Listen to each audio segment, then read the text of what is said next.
వాసుపల్లి గణేష్ కుమార్ గారు, మీరు ప్రతి వాల్ పోస్టుల్లోని ఫేస్బుక్లోని ఎక్కడ పడితే అక్కడ బిఈ ఫ్లైట్ లెఫ్టినెంట్ అని రాసుకుంటూ ఉంటారు. మరి ఇంత చదువు చదివిన వాళ్ళు మీరు మాట్లాడే భాష కానీ, మీరు పగలే తేనీటి విందులు ఆరగించడం కానీ ఇది చదువుకున్న వాళ్ళకి తగునా? అసలు మీరు ఏ పార్టీ టికెట్ నుంచి పోటీ చేశారు? ఎన్నిసార్లు మీకు బీఫామ్ ఇచ్చింది తెలుగుదేశం పార్టీ? 3 సార్లు ఇచ్చారు. ఈ ఎంపీ గురించి మాట్లాడుతున్నారు మీరు. ఇదే ఎంపీ తాత దగ్గరికి వెళ్ళి ఎన్నిసార్లు మీరు జాగిరా పడ్డారు? ఎన్నిసార్లు ఆయన కృప గురించి తహతాలు ఆడారు? అన్నీ మర్చిపోయారు. ఇదే గౌరవ జగన్మోహన్ రెడ్డి గారు పాదయాత్ర చేస్తే మీరు తెలుగుదేశంలో ఉండి పశువు నీళ్లు శుద్ధి కార్యక్రమం మొదలుపెట్టారు. ఏది చేసినా మీరు వెళ్తే అన్నీ అతి చేష్టలే. ఎందుకంటే ఏదో ప్రాపకం గురించి మీరు ఎప్పుడూ పాటుపడుతూనే ఉంటారు. ఉదాహరణకి ఒక డెడ్ బాడీ ఉందనుకోండి, ఏదైనా పేదవాడిది, అక్కడికి వెళ్ళి ఒక 5,000 ఇచ్చి ఆ డెడ్ బాడీ దగ్గర ఫోటో పెట్టి ఆ ఫ్రీజర్ మీద ఫోటో తీయించి గ్రూప్లో పెడతాడు. చాలామంది నవ్వుకుంటున్నారు మేము మీరు చేసే చేష్టలు. లేదంటే పరామర్శకి వెళ్ళి ఆ చనిపోయిన వ్యక్తి ఇంటికి వెళ్ళి ఆ భార్యని తీసుకొచ్చి ఆ ఫోటో తీసే పద్ధతి, ఆ ఫోటో మీద 5,000 పెట్టి మీరు ఫోటో తీస్తారు. మేము ఎవరూ సాయం చేయట్లేదా? మేము ఎవరో ఆర్థికంగా ఆదుకోవట్లేదా? కార్యకర్తలు కానీ ప్రజలు కానీ మీరు ఒక్కళ్ళు ఆదుకుంటున్నారా? కానీ మీరు చేసే అడ్వర్టైజ్మెంట్లు, మీరు చేసే చేష్టలో ప్రతిదీ మీకు ఏదో మైలేజ్ కావాలి, ఏదో ప్రాపకం కావాలి. ఆ ప్రాపకంలో భాగంగానే అతిగా మాట్లాడటం మీకు అలవాటు అయిపోయింది. పగలే మధుపానం సేవించి రకరకాల మాటలు మీరు మాట్లాడుతున్నారు. ఒకసారి డేటా సెంటర్ అంటారు, ఒకసారి ఎయిర్పోర్ట్ అంటారు. ఏ ఎయిర్పోర్ట్ అయినా మీరు ఫ్లైట్ లెఫ్టినెంట్, మీకు ఎయిర్పోర్ట్ గురించి మాకన్నా మీకు ఎక్కువ తెలియాలి.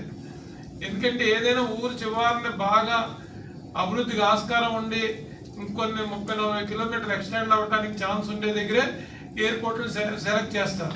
ఎయిర్పోర్ట్ సెలెక్ట్ చేసే ముందు రకరకాల పరిణామాలని క్రైటీరియాలని తీసుకుంటారు. విండ్ తాలూకా పరిస్థితిని చూసుకుంటారు, కొండలు చూసుకుంటారు, సముద్రాలు చూసుకుంటారు, గ్రావిటీ చూసుకుంటారు, రకరకాల ఐఎల్ఎస్లు చేస్తారు. ఇన్ని చేశాకే ఆ తాలూకా ఎయిర్పోర్ట్ని సెలెక్ట్ చేస్తారు. నెక్స్ట్ ఎక్స్పాండ్ అవ్వడానికి 30-40 కిలోమీటర్లు అడుగుగా ఉందా లేదు. శంషాబాద్ ఏంటి, ఆ రోజు శంషాబాద్ వచ్చినప్పుడు అందరూ చంద్రబాబు నాయుడు గారు ఎక్విజిషన్ చేశారు, రాజశేఖర రెడ్డి గారు కంప్లీట్ చేశారు. అప్పుడు కూడా ఏమన్నారు, ఏంటి ఎక్కడో పెట్టేశారు ఎయిర్పోర్ట్ శంషాబాద్ అని మాలాంటి వాళ్ళు కూడా అనుకున్నాం. కానీ ఇప్పుడు ఏమైంది? శంషాబాద్ ఎయిర్పోర్ట్ ఇప్పుడు ఏమైంది? శంషాబాద్ తర్వాత తుమ్మలూరు, తుక్క కూడా ఎక్కడెక్కడికో వెళ్ళిపోయింది. ఇప్పుడు న్యూ సిటీ అంటున్నాడు రేవంత్ రెడ్డి గారు. ఆ న్యూ సిటీ కూడా ఎక్కడికో వెళ్ళిపోతుంది. నేవీ ముంబై ఎలా ఉందో పనిచేసి ఎయిర్ ఫోర్స్ అనే దాంట్లో ఎయిర్పోర్ట్లకు సంబంధించిన ఎంతో కొంత భాగమే కదా ఎయిర్ ఫోర్స్ అంటే. ఎయిర్పోర్ట్ అథారిటీ అన్నీ పూర్తి అవగాహన ఉంటుంది మీకు. ఉండి కూడా మీరు ఎయిర్పోర్ట్ గురించి మాట్లాడతారు, వ్యక్తిగతంగా మాట్లాడతారు. మీకు ఒక నిలకడ లేదు. ఎందుకంటే వైసీపీలో జాయిన్ అయ్యారు. మీరు జాయిన్ అయ్యి టీడీపీకి ఎప్పుడు వెళ్ళిపోదామా అని 2-3 సార్లు విశ్వ ప్రయత్నం చేశారు. చిచ్చిచ్చి మేము రాని నిన్ను ఒకసారి నువ్వు మళ్ళీ అయిపోయి ఇన్నిసార్లు మేము ఎంటర్టైన్ చేయమంటే మళ్ళీ వైసీపీలో ఉన్నావు, టికెట్ ఇచ్చారు, ఓడిపోయావు. మళ్ళీ గవర్నమెంట్ రాగానే టీడీపీ మళ్ళీ ప్రయత్నాలు మొదలుపెట్టావు. నీ ప్రయత్నాలు వికటించి నీకు ఎవరితోనో పడుతుందంటే నీ సొంత పార్టీలో జిల్లా నాయకులతో నీకు పడదు. జిల్లా అధ్యక్షులతో నీకు ఎంతవరకు ఉందో నీకే తెలియాలి. రీజనల్ కోఆర్డినేటర్తో ఎంతవరకు ఉందో నీకే తెలియాలి.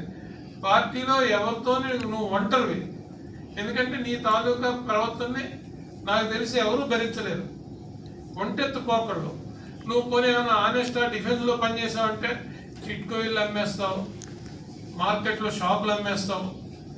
దర్శనాలు చేయించాలంటే దర్శనాలని పిఏ ద్వారా డబ్బులు తీసుకుంటావు. కొన్ని సీఎం రిలీఫ్ ఫండ్ ఏమైనా ఉచితంగా ఇస్తామంటే సీఎం రిలీఫ్ ఫండ్ అవసరమైతే ల్యాబ్స్ అయిపోద్ది ఆ చెక్ తప్ప, పర్సంటేజ్ ముట్టకపోతే ఆ చెక్ ఇవ్వు. ఇన్ని రోజులు మేము మాట్లాడలేదని మీరు అనుకుంటున్నారేమో. ఎందుకు మీ అంత కుసంస్కారంగా మేము మాట్లాడకూడదు ప్రతిదీ? ఓన్లే ఆయన తెలుసుకుంటాడంటే మీరు పిచ్చి పరాకాష్ఠకి వెళ్ళిపోయింది. ఏంటంటే నేను ఏం చేసినా ఏం మాట్లాడినా ఊరుకుని ఉంటారు అనే ఒక ధోరణిలో మీరు అలవాటు చేసుకున్నారు. కాబట్టి మీకు హెచ్చరిస్తున్న కబడ్దార్, ఇక నుంచి నోరు జారితే మీకు తీవ్ర పరిణామాలు ఎదుర్కోవాలి. మీరు ప్రతి దాంట్లోనే కరప్ట్. మీరు ఏమైనా ఆనెస్ట్ అవ్వరు. మీరు ఒకేపు డిఫెన్స్ అకాడమీ కాలేజీలో ఆస్తులు అమ్ముకుంటా ఒకే డిఫెన్స్ అకాడమీకి సైట్ కావాలని చెప్పి మీరు వైసీపీ ప్రభుత్వంలో కుసురువాడలో 6 ఎకరాలకి మీరు అప్లికేషన్ పెడతారు. ఎక్కడ ద్వంద్వనీతి అసలు రికమెండ్ చేసేవాడికి బుద్ధి లేదు, అడిగేవాడికి బుద్ధి లేదు. మీరు ఒకవైపు మీ ఆస్తులు డిఫెన్స్ అకాడమీ ఉండే ప్రాంగణాలని ఆ కాలేజెస్ మీరు అమ్ముకుంటా మీరు ఎక్స్పాండ్ చేస్తారని చెప్పి మీరు అప్లికేషన్ ఇచ్చారు. అంటే మీ తాలూకా బుద్ధి, మీ కరప్షన్ నైజం, మీ తాలూకా పేదవాడి ఇల్లు అమ్మే దగ్గర ఒకటికి 10 ఇల్లు 5 ఇల్లు అమ్మి బ్రోకరేజ్ చేసుకుని మీరు బతికారు. మీరు చేసిన దరిద్ర పని ఇంకా సౌత్లో మమ్మల్ని వెంటాడుతుంది. ఎందుకంటే మీరు 20-25 ఇళ్ళని మిస్యూజ్ చేయటం వల్ల వారెవరికి లబ్ధాలకి టిట్కో ఇళ్ళు బుద్ధుల్ని మీరు చేసిన ఖరాబు ఇప్పుడు కూడా మాకు శాపంలో వెంటాడుతుంది. వాళ్ళందరికీ సమాధానం చెప్పలేకపోతున్నాం. ఆ బాబు ఇచ్చారు బాబు అంటారు, పేరు ఒకటి మీద ఉంటుంది, ఇంకోటేమో అనుభవిస్తాడు, ఒక డీడీ కడతాడు, అలాట్మెంట్ ఇంకోటి పేరు మీద జరుగుతుంది. ఎక్కడా లేదు అసలు. దీన్ని ఎలా సార్ట్అవుట్ చేయాలో తెలియదు. కాలం గడిచిపోయింది, 9 ఏళ్ళు 10 ఏళ్ళు అయిపోయింది. దీన్ని వెనక్కి తీయలేని తోడలేము. ఏ కేసు దొరకదు. ఇది ఎంత శోధించినా దొరకదు. దీన్ని కల్పిట్ ఎవడు కరెక్ట్ ఎవడో దొరకడు. ఎందుకంటే పేరు అలాట్మెంట్ ఒకడుకుంటుంది, డీడీ కట్టినోడు ఒకడు ఉంటాడు, అలాట్మెంట్ ఒకడుగా అవుతుంది. నేను తీసేసుకున్నాను క్యాష్ ఇచ్చి అంటాడు. ఈ రకరకాల విన్యాసాలు మీరు షాపులు కేటాయించడంలో, ఇల్లు కేటాయించడంలో మీ తాలూకా నైజం, మీ తాలూకా చేతివాటం. ముందు అలాంటి పనులు ఎందుకు చేసామని పశ్చాత్తాపడండి. అంతేగాని ఎయిర్పోర్ట్ మీదో, మా గౌరవ ఎంపీ మీదో, లేకపోతే చంద్రబాబు నాయుడు గారి మీదో, లోకేష్ గారి మీదో ప్రస్తావనలు పిచ్చి పేలాపంలో పేలే బదులు మీ తాలూకా మీ సొంత సామాజిక వర్గం మిమ్మల్ని 4 ఏళ్ళు 5 ఏళ్ళు అడుగు పెట్టనీకుండే పరిస్థితి వచ్చింది మీకు. ఎందుకంటే మిమ్మల్ని ఎవరు నమ్మే పరిస్థితి లేదు. అందరినీ వాడుకుని వదిలేసే ధోరణి మీరు ఉన్నారు. మీ దగ్గర ఉండేది 4-3 రౌడీ షీటర్లు. ఆ రౌడీ షీటర్లతో మీరు తిరుగుతా మీ పగలు మొదలు పెడతారు. మీరు మొదలుపెట్టి రకరకాల దురాకారులతో ఆ దురాకారులు ప్రేరేపిస్తాయి మిమ్మల్ని. ఆ ప్రేరేపణతో మీరు మాట్లాడే మాటలు దయచేసి కట్టుబెట్టండి. ఇక నుంచి మేము తీవ్రంగా పరిగణిస్తామని హెచ్చరిస్తూ ఈ సమావేశం